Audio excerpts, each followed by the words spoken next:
नमस्कार शिक्षक साथियों, एक बार फिर से स्वागत है आपका चैनल चर्चा विथ मी में। साथियों, पारस्परिक अंतर जनपदीय स्थानांतरण की जो प्रक्रिया 23-24 वाली है, उसमें जो कार्यमुक्त करने के संबंध में सचिव महोदय का बहुत ही महत्वपूर्ण पत्र सभी जिले के बीएससी महोदय को प्रेषित किया गया है, जिसमें स्पष्ट रूप से दिशा निर्देश भी जारी किया गया है। इस वीडियो में आज हम उसी पर चर्चा करेंगे कि जो म्यूचुअल ट्रांसफर हो रहा है अंतर जनपदीय, उसमें किन किन महत्वपूर्ण बिंदुओं का जिक्र किया गया है, साथ ही कौन सी नई तब्दीलियां की गई हैं। इस वीडियो में हम उसी पे चर्चा करेंगे। देखिए, सबसे पहले कहा जा रहा है कि ये जो पत्र है वो पारस्परिक अंतर जनपदीय स्थानांतरण 23-24 के फलस्वरूप कार्यमुक्त एवं कार्यभार ग्रहण करने के संबंध में है। ठीक है, इसके संबंध में जो निर्देश है वो निम्नवत है। पहला निर्देश क्या कह रहा है? पारस्परिक अंतर जनपदीय स्थानांतरण प्रक्रिया के अंतर्गत स्थानांतरित शिक्षकों की सूची इस हेतु निर्दिष्ट वेबसाइट पर प्रदर्शित की गई है। इसकी सूची जो है आप इस पे देख सकते हैं, प्रदर्शित कर दी गई है। 1300 कुछ शिक्षक जो है टोटल इस पे पीडीएफ में दिखाई दे रहे हैं।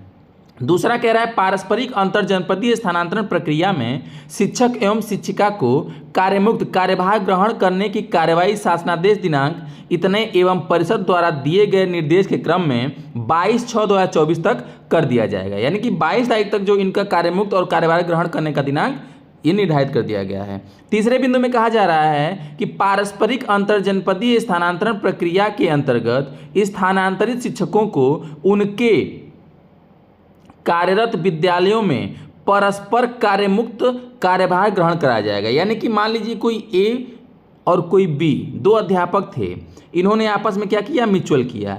ए के विद्यालय का नाम सी था और बी के विद्यालय का नाम डी था। तो जब ये बी के विद्यालय का नाम डी था और ए के विद्यालय का नाम सी था, यानी कि ए जो है जब इनसे म्यूचुअल करा रहा है तो ए चला जाएगा डी पे, बी चला आएगा सी पे।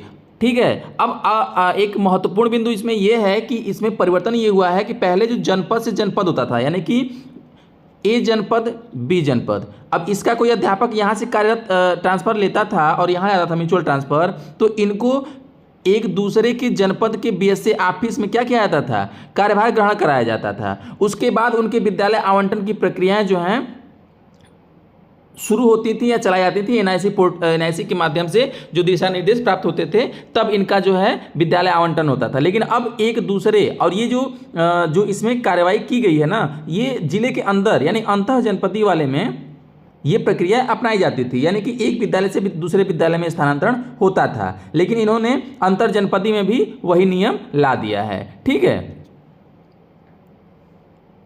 अगला चौथा बिंदु कह रहा है कि पारस्परिक अंतर जनपदीय स्थानांतरण प्रक्रिया में एक जनपद में कार्यरत शिक्षक द्वारा दूसरे जनपद के कार्यरत शिक्षक से आपसी सहमति के आधार पर स्थानांतरण का लाभ लिया गया है। ऐसी स्थिति में जिला बेसिक शिक्षा अधिकारियों द्वारा दोनों परस्पर स्थानांतरित शिक्षकों को अनिवार्य रूप से एक साथ कार्यमुक्त एवं कार्यभार ग्रहण इसकी पुष्टि करते हुए कि दोनों अध्यापक अपने कार्यरत जनपद से कार्यमुक्त हो रहे हैं, अभिलेखों के परीक्षणोपरांत कराया जाएगा। यानी कि एक साथ सभी को कार्यमुक्त और एक साथ सभी को कार्यभार ग्रहण करा दिया जाएगा। पांचवा बिंदु कह रहा है उनके परीक्षण यानी अभिलेखों का परीक्षण कराने के उपरांत। पांचवा बिंदु कह रहा है कि पारस्परिक अंतर जनपदीय स्थानांतरण ग्रामीण क्षेत्र से ग्रामीण क्षेत्र एवं नगर क्षेत्र से नगर क्षेत्र में कराया जाएगा। यानी कि ग्रामीण का ग्रामीण में जाएगा और नगर का नगर में जाएगा। ठीक है। छठा बिंदु कह रहा है उत्तर प्रदेश बेसिक शिक्षा अध्यापक सेवा नियमावली 1981 अत्यंत संशोधित के नियम 22(2) के प्रावधानुसार स्थानांतरित जनपद में कार्यभार ग्रहण कराने के उपरांत किसी अध्यापक को जिसे नियम 21 के उपबंधों के अनुसार एक स्थानीय क्षेत्र से दूसरे स्थानीय क्षेत्र में स्थानांतरित कर दिया गया हो, ज्येष्ठता में उसका नाम स्थानांतरण आदेश जारी किए गए दिनांक को उस स्थानीय क्षेत्र में जिससे उसका स्थानांतरण किया गया है संबंधित तत्स्थानीय वर्ग एवं श्रेणी के अध्यापकों की सूची में सबसे नीचे रख दिया जाएगा। ऐसे व्यक्ति किसी प्रकार का हकदार न होगा।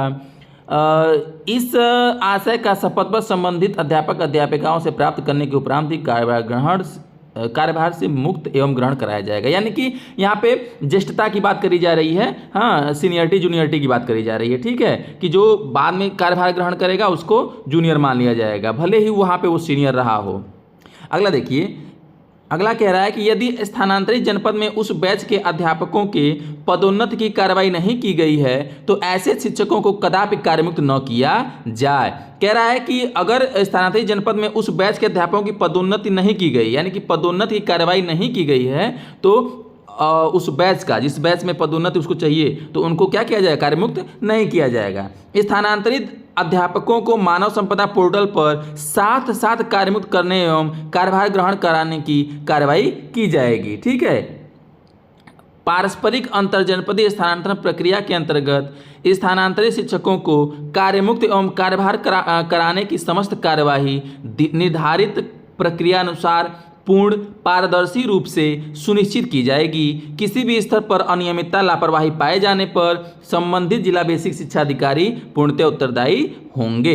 ठीक है। तो इसमें आपने देखा कि कुछ ऐसे बिंदु हैं जिनमें परिवर्तन किया गया है। पूर्व जैसा होता था ट्रांसफर म्यूचुअल वाला अंतरजनपदी का, उससे इतर इसमें कुछ नए बिंदु जोड़े गए हैं। ठीक है। तो इस वीडियो में बस इतना ही। मिलते हैं अगले वीडियो में, तब तक के लिए नमस्कार शिक्षक साथियों।